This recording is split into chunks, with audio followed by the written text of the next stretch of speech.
یہ درس ہے تاکہ آپ کو یاد رہے، چونکہ یہ صورتیں آپ کو روزانہ پڑھنا ہے، ہر نماز میں پڑھنا ہے، لہٰذا اس کا معنی آپ کو یاد رہے گا نا تو آپ کو پڑھنے میں بڑی لذت آئے گی۔ جب آپ کہیں گے اللہ الصمد قل هو اللہ احد، اب معنی سمجھیں گے اللہ الصمد، اللہ بے نیاز ہے، لم یلد ولم یولد، میرے کریم رب کی شان یہ ہے، نہ کسی کا باپ ہے نہ کسی کا بیٹا ہے۔ پڑھ کے دیکھیں نا کتنا لطف آتا ہے نماز میں، آپ کو بڑی لذت آئے گی۔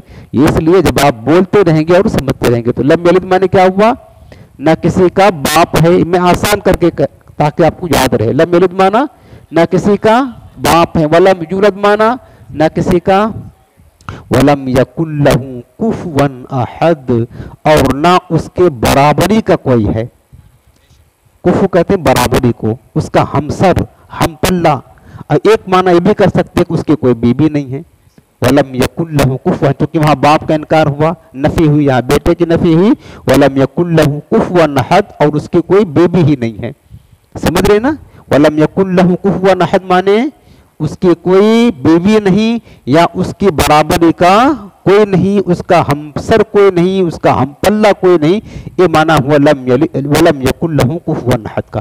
اب آپ نے یہ ترجمہ سن لیا، اب میں آپ کو یہ بتاتا ہوں کہ یہ سورت کس موقع پر نازل ہوئی اور کیوں نازل ہوئی، کس وقت نازل ہوئی۔ اس کو کہتے ہیں شان نزول، یہ جاننا ضروری ہے، تبھی ہم اچھی طریقے سے اس کا مطلب، اس کا مفہوم، اس کا معنی سمجھ سکتے ہیں۔ جب ہم کوئی صورت ہوتی ہے نا کسی مخصوص وقت میں کسی واقعہ کے پیش نظر نازل ہوتی ہے، جب تک ہم اس کو صحیح طریقے سے نہیں سمجھیں گے نا تو ہمیں اس صورت کا یا اس آیت کے سمجھنے کا مطلب اس کا مفہوم جو ہے نا گہرائی تک سمجھ نہیں پائیں گے۔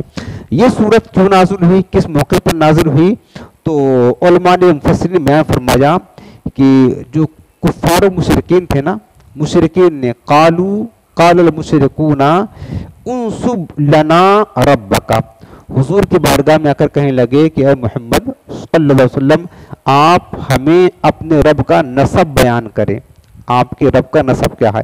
ایسا لگتا معاذ اللہ ان کے نزدیک کوئی مطلب یہ اللہ تعالیٰ مخلوق ہے، ارے نسب تو مخلوق کا ہوتا ہے نا، وہ تو خالق ہے، وہ تو لم یلد ہے نا۔ جب مشرکین نے کہا کہ آپ اپنے رب کا نسب بیان کریں، اس موقع پر جانتے ہوں اس موقع پر اللہ رب العالمین نے اس صورت کو نازل فرمایا اور یہ بات بتائی کہ کافرو، اللہ رب العالمین کی شان یہ ہے کہ اللہ کا کوئی نسب نہیں ہے، وہ نسب سے پاک ہے، چونکہ نسب اس کا ہوتا ہے جو باپ ہو، بیٹا ہو، جس کی بیوی ہو، جو مخلوق ہو، اور اللہ تعالیٰ تمام چیزوں سے پاک ہے، لہٰذا اللہ کا کوئی نسب نہیں ہے، تو اللہ نے اس موقع پر اس صورت کو نازل فرمایا۔ دوسرا شان نزول جو علماء نے لکھا ہے وہ یہ ہے کہ کچھ یہود کے علماء حضور کی بارگاہ میں حاضر ہوئے، یہود کے علماء، اب یہ لوگ تو کیا ماہر تھے، اہل کتاب تھے، کتابوں کے عالم تھے، وہ جانتے تھے۔ آنے کے بعد حضور کی بارگاہ میں کہنے لگے کہ صف لنا ربک یا محمد صلی اللہ علیہ وسلم، کہ اے محمد صلی اللہ علیہ وسلم آپ اپنے رب کی صفات بیان فرمائیں، لعلنا نؤمن بک، تاکہ ہم آپ پر ایمان لے آئیں، تاکہ ہم آپ پر ایمان لے آئیں۔ فإن اللہ انزل نعتہ بالتوراۃ، اللہ نے اپنی صفات تورات میں بیان فرمائی ہے۔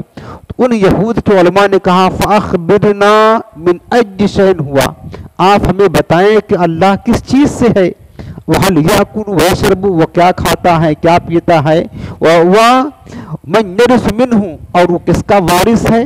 یہ ساری چیزیں انہوں نے بیان کرنا شروع کی، بتاؤ اللہ کون ہے، کیا کھاتا ہے کیا پیتا ہے، اس کا وارث کون ہے اور وہ کس کا وارث ہے، یہ ساری چیزیں انہوں نے کہا نا۔